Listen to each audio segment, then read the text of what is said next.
samakaab aad iyo aad umahadsan tahay.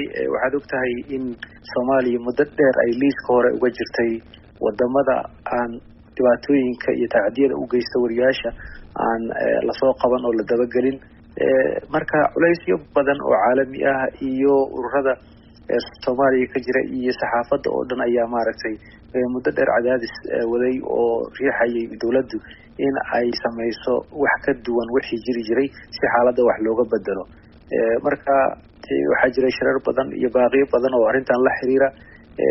dhamaadkii sanadkii hore ayaa shiray qabatay UNESCO oo maaragtay looga hadlayay sidii xeer ilaaliye gaara loogu heli lahaa si tacadiyadan wariyaasha ku dhacaya looga maaragtay yareeyo laga dabagala kuwii hore. marka taasaa keentay in markii dambe dawladdu ay cadaadis lagu saaro.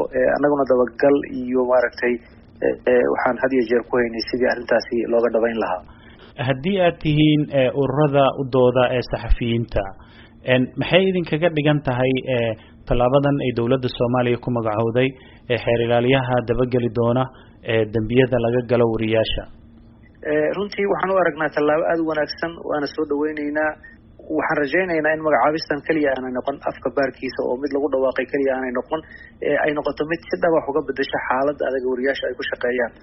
waxaad og tahay wariyaasha jirdil loo geysto, dil loo geysto, xarig sharci daraa loo geysto, cabsigelin, faafreeb, waxaa la xakameeyaa xorriyaddii maaragtay hadalka iyo tii warbaahinta.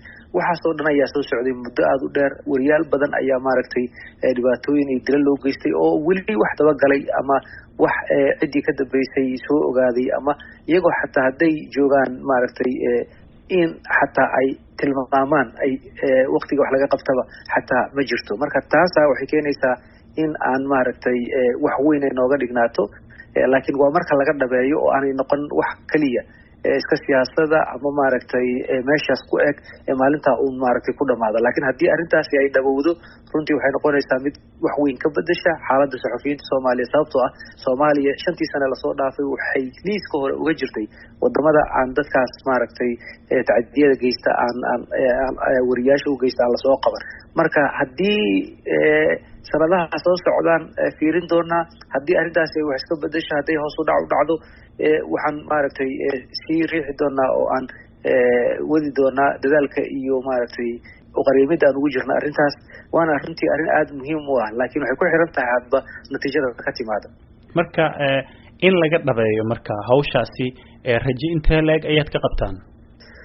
waxaan rajaynaynaa kolley in arrintan sida hadda ay xeer ilaalintu sheegtay in dadka Soomaaliyeed iyo wariyaasha iyo cid walba laga dalbanayo ciddii wariye dhibaataysay oo ogeyna ay la xiriirto ninka baaraha ah ee qaaska u ah arrimaha saxafiyiinta.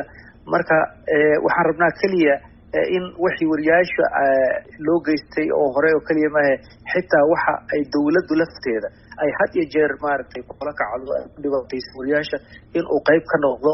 laakiin keliya inaan dhinacaas u eegina dawladda lafteeda maaragtay dhibaatooyin badan ay naga haystaan. saxafiyiinta haddaan nahay saxafiyiin badan la iska xiraa oo la yidhahda al-shabaab baa lagu xiriirinaya iyo wax lamida.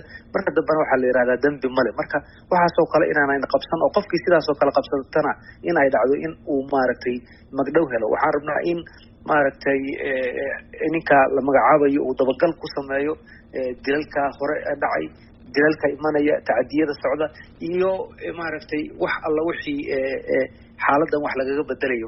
ma rabno mustaqbalka inaan sii maqalno Soomaaliya liiska hore uga jirto. waxaan rabnaa inay isbedesho. waqti dheer aan ahayn, laakiin hadda maadaama dawladnimadeena ay dhismayso, xaaladii horey aan ku jirnay aan kasii hagaagayno, dawladba dawlad ay u dhiibaysay, waxaan rabnaa markan in aan uga gudubno heer ka wanaagsan. heerkaas rajadaasaan qabnaa.